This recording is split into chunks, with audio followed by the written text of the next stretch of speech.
Hello everyone, welcome to my channel polity with Manju. आज अपन NCERT की बुक से फिफ्थ चैप्टर विधायिका करेंगे। इससे पहले अपन 4 चैप्टर कर चुके हैं। आज अपन 5th चैप्टर करेंगे। तो चलिए देखते हैं क्या है विधायिका में। हम भारत में चुनावों का महत्व और चुनावों के लिए अपनाई गई प्रक्रिया का अध्ययन पिछले अध्याय में कर चुके हैं। अब अपन करेंगे विधायिका नहीं, संसद। तो क्या है संसद में, चलिए देखते हैं। विधायिका केवल कानून बनाने वाली संस्था नहीं है, इसके अनेक महत्वपूर्ण कार्यों में से कानून बनाना भी एक कार्य है। यानी विधायिका कई कार्य करती है, उनमें से एक कार्य है कानून बनाना। अपन लोगों को कहा जाता है विधायिका कानून बनाती है और कार्यपालिका उन्हें लागू करती है, लेकिन ऐसा नहीं है। विधायिका कई कार्य करती है, उनमें से एक कार्य है कानून बनाना। ये सभी लोकतांत्रिक राजनीतिक प्रक्रियाओं का केंद्र है। यानी जो भी लोकतांत्रिक प्रक्रियाएं हैं उनका केंद्र विधायिका है। क्यों है वो सब अपन आगे देखेंगे। संसद में बहुत से दृश्य देखने को मिलते हैं। बहस होती है सदस्यों में, दलों में, बहिर्गमन होता है, विरोध होता है, प्रदर्शन होते हैं, सर्वसम्मति बनती है किसी मुद्दे पे, सरोकार और सहयोग आदि इसे अत्यंत जीवंत रखते हैं। यानी ये सब चीज़ें होती हैं। आप लोगों ने कभी संसद में देखा होगा, बहस हो रही है, वहाँ पे किसी मुद्दे पे लेके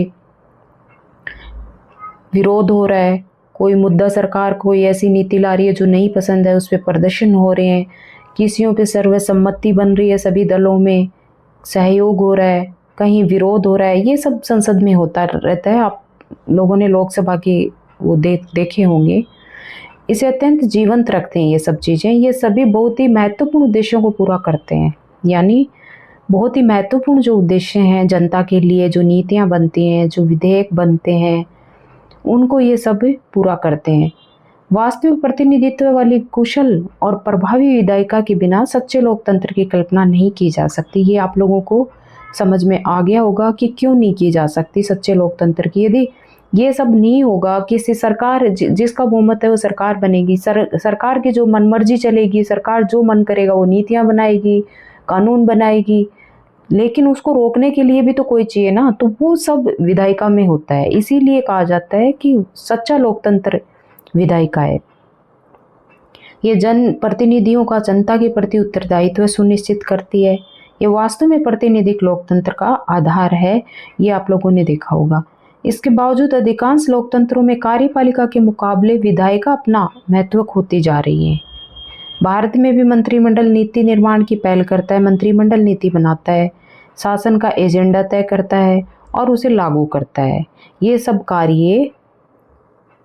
कार्यपालिका करती है। तो फिर आप लोग कहेंगे कि फिर विधायिका क्या करती है, वो तो नाम मात्र की है। नहीं, ऐसा नहीं है। लोग कहते हैं कि इससे संसद का ह्रास हो गया है क्योंकि मंत्रिमंडल ही सब कुछ है वहाँ, लेकिन ऐसा नहीं है। लेकिन अत्यंत जो शक्तिशाली मंत्रिमंडल होता है वो उसको भी विधायिका की बहुमत की जरूरत होती है। वो क्यों होती है वो अपन आगे देखेंगे। एक सशक्त नेता को भी संसद का सामना करना पड़ता है। ये नहीं कि कोई मंत्री है बहुत शक्तिशाली है, उसने कोई नीति बनाई, उसने कोई विधेयक पास कर दिया अकेले, नहीं, उसकी जो मर्जी हुई वो, नहीं, ऐसा नहीं है। उसको भी विधायिका में वो कोई नीति लेके आ रहा है, कोई विचार लेके आ रहा है, कोई विधेयक लेके आ रहा है, तो संसद का सामना तो उसको करना पड़ेगा। संसद को अपने जवाबों से उसे संतुष्ट करना पड़ेगा। हमें संसद की लोकतांत्रिक क्षमता का एहसास कराता है। यह वाद विवाद का सबसे लोकतांत्रिक और खुला मंच है। अपनी संरचनात्मक विशेषता के कारण ये सरकार के अन्य सभी अंगों में सबसे ज़्यादा प्रातिनिधिक है। क्यों है ये आप लोगों ने देखा है कि कोई भी बिल है, कोई भी विधेयक है, कोई भी नीति है, वो पूर्ण बहुमत से ही पास होती है। ऐसे नहीं कि किसी एक आदमी, पावरफुल आदमी है संसद में, मंत्री है, उसने वो पास कर दिया। नहीं, ऐसा नहीं हो सकता। इसकी संरचना इस तरह की बनाई हुई है। सभी अंगों में सबसे ज़्यादा प्रातिनिधिक है और फिर इसके पास सरकार कार्यपालिका का चयन करने, उसे बर्खास्त करने की शक्ति भी प्राप्त है। ये शक्ति कार्यपालिका का चयन करने और उसे बर्खास्त करने की शक्ति विधायिका को प्राप्त है। ये कुछ एग्जाम्पल्स दिए हुए हैं जिनके माध्यम से समझाया गया है। संसद में 2 सदनों की आवश्यकता क्यों है? हमारी संसद 2 द्विसदनात्मक है, तो क्यों है इसकी ज़रूरत है ये अपन देखते हैं। राज्यसभा और लोकसभा 2 सदन है हमारी संसद में, लेकिन उनकी ज़रूरत क्यों पड़ी, आवश्यकता क्यों पड़ी, ये इसमें दिया हुआ है। हमारी राष्ट्रीय विधायिका का नाम संसद है। राज्यों की विधायिका को विधानमंडल या विधानसभा कहते हैं। भारतीय संसद में 2 सदन है। जब किसी विधायिका में 2 सदन होते हैं तो उसे द्विसदनात्मक विधायिका कहा जाता है, जो हमारे भारत की है। भारतीय संसद के एक सदन को राज्यसभा तथा दूसरे को लोकसभा कहते हैं। एक को राज्यसभा, एक को लोकसभा। भारतीय संसद के एक सदन को राज्यसभा तथा दूसरे को लोकसभा कहते हैं। संविधान ने राज्यों को एक सदनात्मक या द्विसदनात्मक विधायिका का ऑप्शन विकल्प दिया है। उनकी मर्जी है कि वो द्विसदनात्मक रखना चाहते हैं या एक सदनात्मक रखना चाहते हैं। अभी हमारे यहाँ 6 राज्यों में द्विसदनात्मक विधायिका है। पहले 5 में थी। तमिलनाडु 6ठा ऐसा राज्य है जिसमें द्विसदनात्मक विधायिका है। विविधताओं से परिपूर्ण बड़े देश प्राय द्विसदनात्मक राष्ट्रीय विधायिका चाहते हैं। जो बड़े देश हैं वो 2 द्विसदनात्मक राष्ट्रीय विधायिका चाहते हैं। वो क्यों चाहते हैं, चलिए देखते हैं। ताकि वे अपने समाज के सभी वर्गों और देश के सभी क्षेत्रों या भागों को समुचित प्रतिनिधित्व दे सके। द्विसदनात्मक विधायिका का एक और लाभ है कि संसद के प्रत्येक निर्णय पर दूसरे सदन में पुनर्विचार हो जाता है। एक सदन द्वारा लिया गया निर्णय, यानी एक सदन जब निर्णय लेता है तो प्रत्येक निर्णय दूसरे सदन के निर्णय के लिए भेजा जाता है। इसका मतलब यह है कि प्रत्येक विधेयक और नीति पर 2 बार विचार हो जाता है। इससे हर मुद्दे को 2 बार जांचने का मौका मिल जाता है। यदि एक सदन जल्दबाजी में कोई निर्णय ले लेता है तो दूसरे सदन में बहस के दौरान उस पर पुनर्विचार संभव हो पाता है। इसीलिए ये एक लाभ है द्विसदनात्मक संसद का। राज्यसभा, अब देखते हैं राज्यसभा में क्या है। राज्यसभा संसद के प्रत्येक सदन में प्रतिनिधित्व का आधार अलग अलग है। लोकसभा में प्रतिनिधित्व का आधार अलग है, राज्यसभा में अलग है। राज्यसभा राज्यों का प्रतिनिधित्व करती है। इसका निर्वाचन अप्रत्यक्ष रीति से होता है। तो ये पूछ लिया जाता है कि राज्यसभा के सदस्य प्रत्यक्ष चुने जाते हैं या अप्रत्यक्ष विधि से चुने जाते हैं, तो आंसर होगा अप्रत्यक्ष विधि से चुने जाते हैं। जो हम प्रतिनिधि चुन के भेजते हैं एमएलए, वो ही इसको राज्यसभा के सदस्यों को चुनते हैं। किसी राज्य के लोग राज्य की विधानसभा के सदस्यों को चुनते हैं। फिर राज्य विधानसभा के निर्वाचित सदस्य राज्यसभा के सदस्यों को चुनते हैं। तो इसमें देखिए, किसी राज्य में राज्य के लोग राज्य की विधानसभा के सदस्यों को, एमएलएज को चुनते हैं। फिर वो एमएलएज हैं वो राज्यसभा के निर्वाचित जो सदस्य हैं वो राज्यसभा के सदस्यों को चुनते हैं। द्वितीय सदन, राज्यसभा को द्वितीय सदन कहा जाता है, ये ध्यान रखना।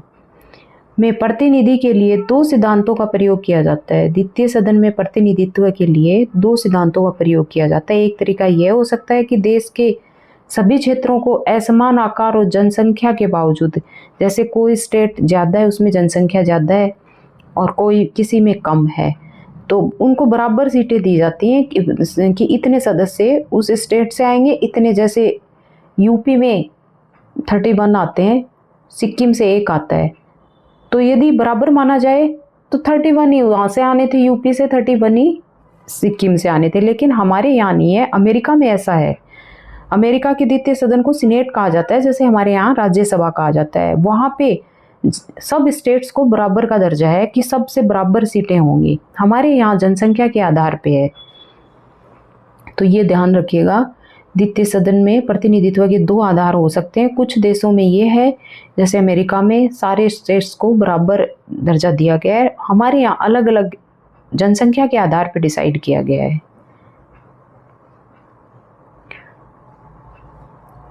यदि हम राज्यसभा में प्रतिनिधित्व के लिए अमेरिका की समान प्रतिनिधित्व प्रणाली का प्रयोग करें तो ये ऐसा होगा। यूपी से जैसे 31 सदस्य आते हैं, सिक्किम से जैसे मैंने आपको बताया ऊपर, सिक्किम से 1 आता है, तो यदि हम अमेरिका के उस पर चलें तो ऐसा नहीं होगा, यहाँ से भी 31 आएंगे और यहाँ पे भी 31 आएंगे, सिक्किम से भी।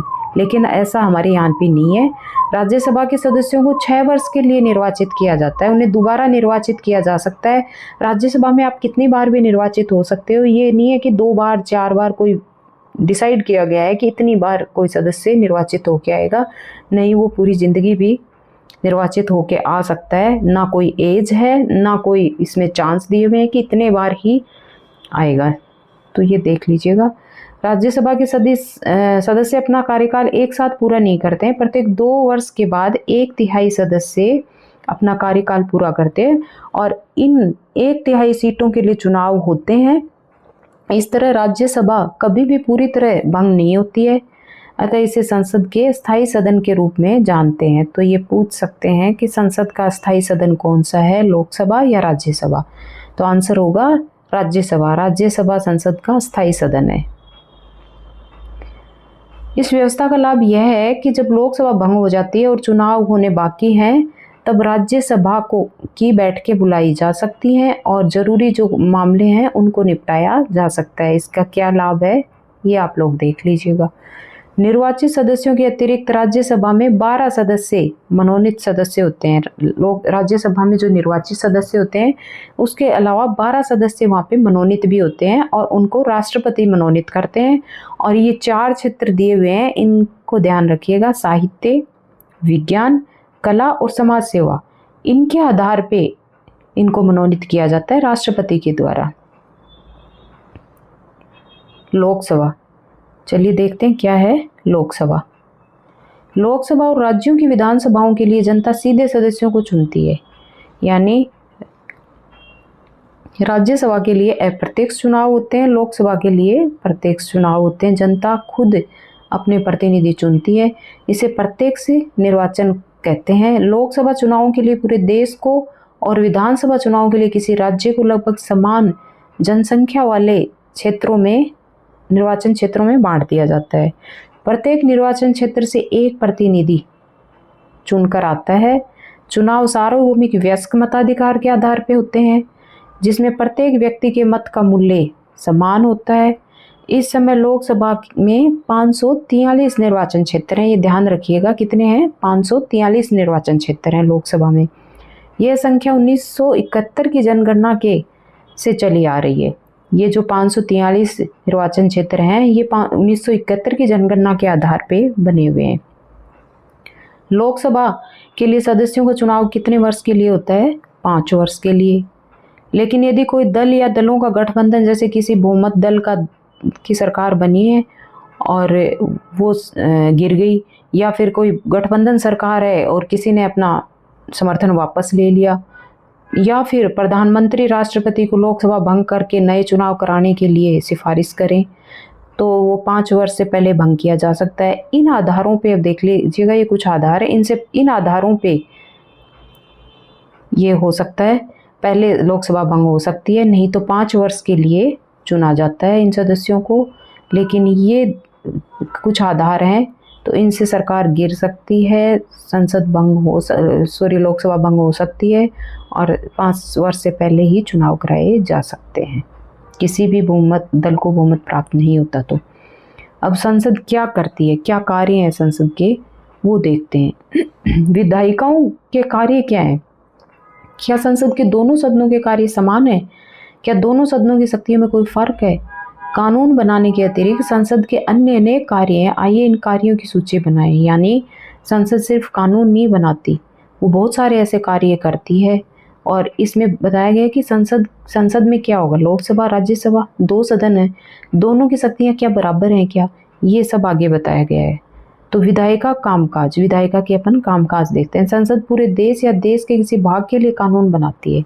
वह किसी एक भाग के लिए भी बना सकती है और पूरे देश के लिए भी बना सकती है। कानून बनाने वाले सर्वोच्च संस्था होने के बावजूद संसद प्राय कानूनों केवल स्वीकृति देने का काम मात्र करती है। विधेयकों को तैयार करने का वास्तविक काम तो किसी मंत्री के निर्देशन में नौकरशाही करती है, यानी किसी मंत्री के दिशा निर्देश में नौकरशाही ये कार्य करती है, विधेयकों का प्रारूप बनाती है। बाकी संसद तो उसे सिर्फ स्वीकृति देती है। विधेयकों का उद्देश्य और संसद में उसे प्रस्तुत करने का समय भी मंत्रिमंडल तय करता है। विधेयक का उद्देश्य क्या है, उसको क्यों बनाया जा रहा है और उसको प्रस्तुत किस समय किया जाएगा, यह भी मंत्रिमंडल तय करता है।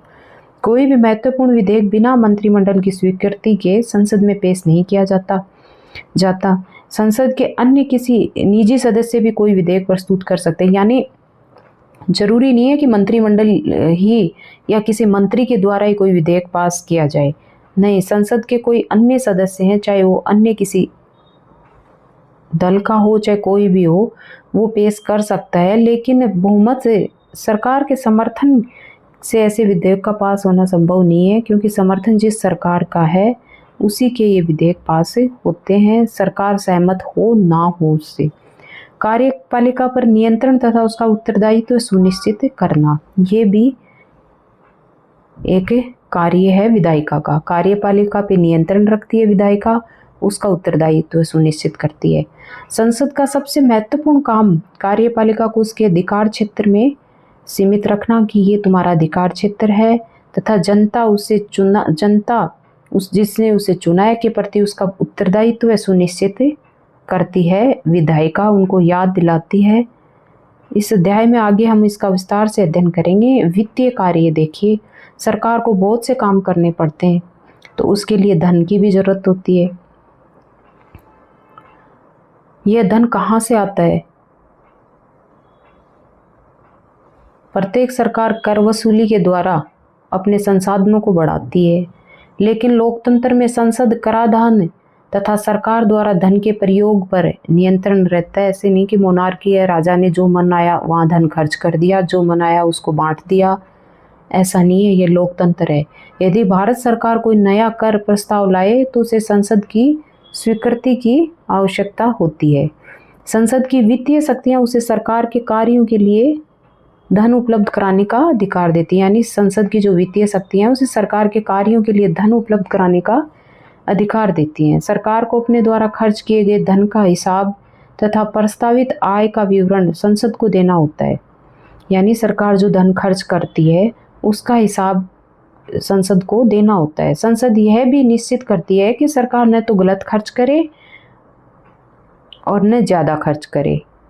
संसद यह सब बजट और वार्षिक वित्तीय वक्तव्य के माध्यम से करती है, यानी जब बजट पास होता है और वार्षिक जो वित्तीय जो वक्तव्य है कि इतना खर्च इस पे होना है, इतना इसके लिए पास होना है, इस योजना के लिए इतना इस पे होना है, तो उस समय विधायिका इस पे रोक लगाती है, कंट्रोल करती है। प्रतिनिधित्व है, संसद देश के विभिन्न क्षेत्रीय, सामाजिक, आर्थिक और धार्मिक समूहों के अलग अलग विचारों का प्रतिनिधित्व करती है, यानी संसद अलग अलग समूहों से, अलग अलग जातियों धर्मों से, अलग अलग आर्थिक स्थितियों से, सामाजिक स्थितियों से, अलग अलग क्षेत्रों से वहाँ प्रतिनिधि चुन के आते हैं। बहस का मंच, संसद बहस का मंच है। संसद देश में वाद विवाद का सर्वोच्च मंच है। विचार विमर्श करने की उसकी शक्ति पर कोई अंकुश नहीं है। कोई भी सदस्य, कोई भी एमपी अपने विचार रख सकता है। सदस्यों को किसी भी विषय पर निर्भीकता से बोलने की स्वतंत्रता संसद में दी गई है। इससे संसद राष्ट्र के समक्ष आने वाले किसी एक या हर मुद्दे का विश्लेषण कर पाती है, यानी संसद राष्ट्र के समक्ष जो भी मुद्दे हैं, जो भी समस्याएं हैं बाहर, वो संसद में उस पर चर्चा कर सकती है। वो बोल सकते हैं उस मुद्दे पे, अपने क्षेत्र के या किसी अन्य क्षेत्र के कोई समस्या है, कोई मुद्दा है, तो वो संसद में रख सकते हैं, उस पर बोल सकते हैं। ये विशेषाधिकार होता है संसद सदस्यों को। ये विचार विमर्श हमारी लोकतांत्रिक निर्णय प्रक्रिया की आत्मा है। संवैधानिक कार्य क्या है ये देखते हैं। संसद के पास संविधान में संशोधन करने की शक्ति है। संसद के दोनों सदनों की संवैधानिक शक्तियां एक समान है, यानी राज्यसभा लोकसभा की संविधान को संशोधित करने की शक्तियां एक समान है। प्रत्येक संविधान संशोधन का संसद के दोनों सदनों के द्वारा एक विशेष बहुमत से पास करना होता है। दोनों ही सदनों में कोई भी विधेयक होगा तो उसको एक विशेष बहुमत से ही दोनों को पास करना होगा। ये नहीं कि किसी लोकसभा में पास हो गया तो वो विधेयक बन गया, नहीं। यदि वो वहाँ पास नहीं हुआ राज्यसभा में, दोनों में पास होके ही वो कानून बनेगा, ऐसे नहीं।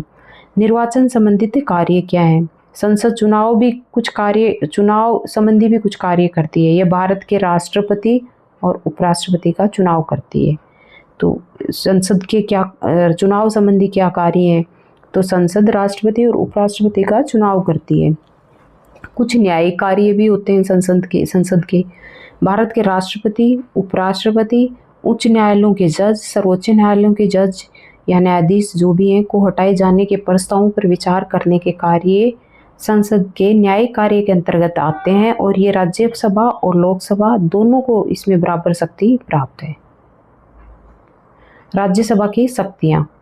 ऊपर हमने संसद द्वारा किए जाने वाले कार्यों का अध्ययन किया, लेकिन द्विसदनात्मक विधायिका में दोनों सदनों की शक्तियों में कुछ अंतर होता है। नीचे के दोनों चार्टों को ध्यान से देखें, यानी दोनों राज्यसभा लोकसभा की शक्तियों में कुछ डिफरेंस है। तो चलिए वो अपन देखते हैं।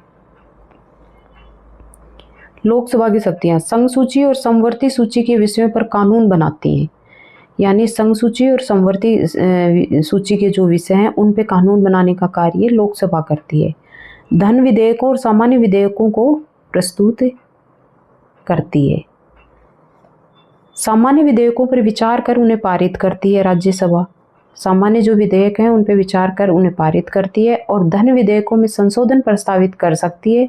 ये धन विधेयक सिर्फ लोकसभा में पारित हो सकता है, लोकसभा में रखा जा सकता है। राज्यसभा में धन विधेयक प्रस्तुत नहीं किया जा सकता। कर प्रस्ताव बजट और वार्षिक वित्तीय वक्तव्यों को स्वीकृति देती है।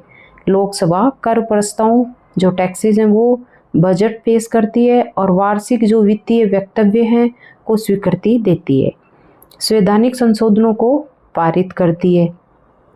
जो संवैधानिक संशोधन है उनको पारित करती है राज्यसभा भी, लोकसभा भी। ये दोनों को बराबर शक्ति प्राप्त है। प्रश्न पूछकर, पूरक प्रश्न पूछकर, प्रस्ताव लाकर और अविश्वास प्रस्ताव के माध्यम से कार्यपालिका को नियंत्रित करती है, ये लोकसभा करती है।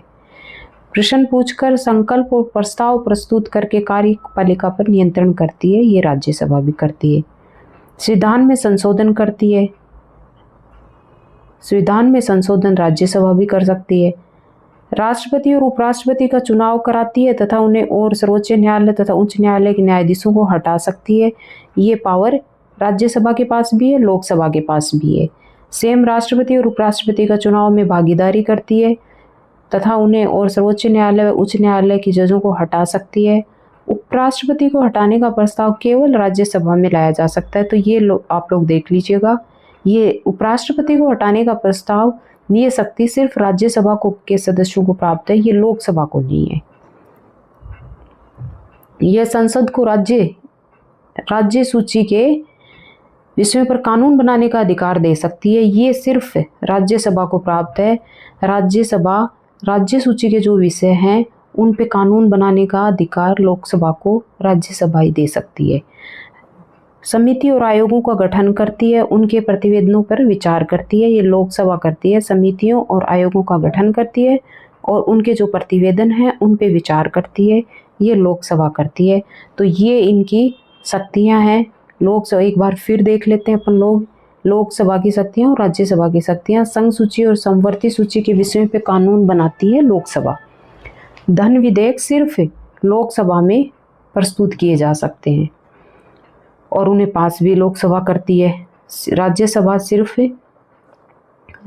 सिर्फ उनको 14 दिन के लिए रोक सकती है, कुछ संशोधनों के साथ उनको भेज सकती है, लेकिन वो उन्हें रोक नहीं सकती।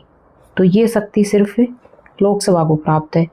कर प्रस्ताव जो बजट और जो टैक्स जो प्रस्ताव हैं और वार्षिक वित्तीय वक्तव्यों को स्वीकृति लोकसभा देती है। प्रश्न पूछकर और पूरक प्रश्न पूछकर, प्रस्ताव लाकर और अविश्वास प्रस्ताव के माध्यम से कार्यपालिका को नियंत्रित करती है लोकसभा, और ये राज्यसभा भी कर सकती है। संविधान में संशोधन करती है, ये लोकसभा भी कर सकती है और ये राज्यसभा भी कर सकती है। आपातकाल की घोषणा को स्वीकृति देती है लोकसभा। राष्ट्रपति उपराष्ट्रपति का चुनाव कराती है, ये राज्यसभा भी करवा सकती है, ये भी भाग लेती है इसमें और लोकसभा भी लेती है। सर्वोच्च न्यायालय उच्च न्यायालय के न्यायाधीशों को हटा सकती है, ये राज्यसभा भी कर सकती है। और उपराष्ट्रपति को हटाने का जो प्रस्ताव है वो राज्यसभा में लाया जाता है, ना कि लोकसभा में लाया जाता है। उसके बाद समिति और आयोगों का गठन और उनके प्रतिवेदनों पर विचार करती है लोकसभा। यह संसद को राज्य सूची के विषयों पर कानून बनाने का अधिकार दे सकती है, राज्यसभा को प्राप्त है। तो कुछ अधिकार दोनों को है, कुछ राज्यसभा को अकेले को है। जैसे उपराष्ट्रपति को हटाने का प्रस्ताव राज्यसभा में लाया जाता है और जो राज्य सूची के विषय हैं उन पे कानून बनाने का अधिकार राज्यसभा दे सकती है, और कुछ अधिकार लोकसभा को अकेले प्राप्त हैं। अब राज्यसभा की विशेषताएं देखेंगे अपन। आप जानते हैं कि राज्यसभा राज्यों का प्रतिनिधित्व करने वाली संस्था है। इसका उद्देश्य राज्य के हितों शक्तियों का संरक्षण करना है। इसलिए राज्य के हितों को प्रभावित करने वाला प्रत्येक मुद्दा इसकी सहमति और स्वीकृति के लिए भेजा जाता है। जैसे राज्यों के राज्य सूची के जो विषय हैं उन पे कानून बनाने का अधिकार राज्यसभा के परमिशन से ही लोकसभा को मिलता है। जैसे कि यदि केंद्र सरकार राज्य सूची के किसी विषय जिस पर केवल राज्य की विधानसभा कानून बना सकती है को राष्ट्र हित में यदि संघ सूची या समवर्ती सूची के में हस्तांतरित करना चाहे तो उसमें राज्यसभा की स्वीकृति आवश्यक है। यानी राज्य सूची का जो विषय है जिस पर सिर्फ कानून बनाने का अधिकार राज्य को है, तो उसको यदि आप संघ सूची और समवर्ती सूची में हस्तांतरित करना चाहते हो तो उसमें राज्यसभा की स्वीकृति आवश्यक है। इस प्रस्ताव से राज्यसभा की शक्ति बढ़ती है, लेकिन अनुभव के आधार पर तो यही लगता है कि राज्यसभा के सदस्य अपने राज्यों से अधिक अपने अपने दलों का प्रतिनिधित्व करते हैं। यानी राज्यसभा में जो भी सदस्य हैं वो अपने अपने दलों का प्रतिनिधित्व करते हैं, ना कि वो निष्पक्ष इस मुद्दे पे अड़िग रहते हैं कि राज्य सूची का विषय है उस पर हम परमिशन दें या नहीं। यदि सरकार चाहती है और राज्यसभा में उसका बहुमत है तो वो ये परमिशन दे देते हैं, ऐसा नहीं है। लोकसभा की विशेष शक्तियां देखते हैं। कुछ ऐसी शक्तियां जिनका प्रयोग केवल लोकसभा ही कर सकती है। केवल लोकसभा में ही धन विधेयक प्रस्तुत किया जाता है, यानी धन विधेयक सिर्फ लोकसभा में ही प्रस्तुत किया जाता है और वही उसे संशोधित या अस्वीकृत कर सकती है। मंत्रिपरिषद केवल लोकसभा के प्रति उत्तरदायी है, ना कि राज्यसभा के प्रति। राज्यसभा सरकार की आलोचना तो कर सकती है पर उसे हटा नहीं सकती। तो ये देखना, अभी लोकसभा में यदि बहुमत गिर गया, सरकार किसी बहुमत दल की है और उसके लिए अविश्वास प्रस्ताव आ गया, या गठबंधन सरकार है और किसी दल ने अपना समर्थन वापस ले लिया, तो सरकार गिर जाएगी, लोकसभा भंग हो जाएगी। लेकिन राज्यसभा ऐसा नहीं कर सकती, वो सिर्फ आलोचना कर सकती है सरकार की। क्या आप बता सकते हैं कि ऐसा क्यों? राज्यसभा को जनता नहीं बल्कि विधायक चुनते हैं। राज्यसभा के सदस्य इनडायरेक्ट चुने जाते हैं, यानी जनता विधायकों को चुनती है और विधायक फिर राज्यसभा के लिए सदस्य चुनते हैं, तो इनडायरेक्ट हो गया। और लोकसभा के सदस्य हैं वो डायरेक्ट जनता के द्वारा चुने जाते हैं, तो उनका प्रत्यक्ष चुनाव होता है, इसलिए लोकसभा को ज़्यादा शक्तियाँ प्राप्त हैं। संविधान द्वारा अपनाई गई लोकतांत्रिक व्यवस्था में जनता के पास अंतिम शक्ति होती है। इस तर्क के अनुसार जनता के द्वारा प्रत्यक्ष विधि से निर्वाचित प्रतिनिधियों के पास ही सरकार को हटाने और वित्त पर नियंत्रण रखने का अधिकार होना चाहिए। इसलिए दिया गया है क्योंकि ये प्रत्यक्ष चुने गए हैं, इसीलिए उनको वित्त पर नियंत्रण रखने की शक्ति और सरकार को हटाने की शक्ति दी गई है। इसके अतिरिक्त सामान्य और संवैधानिक विधेयकों को पारित करने राष्ट्रपति पर ये चीज़ें देखिएगा, अपन ऊपर भी देखिए। सामान्य और संवैधानिक विधेयकों को पारित करने, राष्ट्रपति पर महाभियोग लगाने तथा उपराष्ट्रपति को हटाने आदि के संबंध में लोकसभा और राज्यसभा की शक्तियाँ बराबर हैं, लेकिन उपराष्ट्रपति को हटाने का प्रस्ताव राज्यसभा में लाया जाता है। संसद कानून कैसे बनाती है? अब आज अपन इस वीडियो में इतना ही करेंगे, नहीं तो काफ़ी लंबा वीडियो हो जाएगा, आप लोग बोर हो जाएंगे। कल अपन देखेंगे कि संसद कानून कैसे बनाती है, क्या क्या प्रक्रियाएं हैं जिनके माध्यम से वो पूरा हो के प्रोसेस और उसके बाद में कानून बनता है, वो सब अपन कल के वीडियो में देखेंगे। तो प्लीज़ आप लोगों को यदि वीडियो पसंद आया तो लाइक, शेयर एंड सब्सक्राइब ज़रूर करिएगा। इसी तरह से आसान भाषा में अपन पूरी NCERT करेंगे 11th-12th की। आई होप आप लोगों को अच्छे से समझ में आया होगा। मैंने अपनी तरफ से पूरी कोशिश की है। तो प्लीज़ वीडियो को लाइक शेयर एंड सब्सक्राइब ज़रूर करिएगा। धन्यवाद, मिलते हैं अगले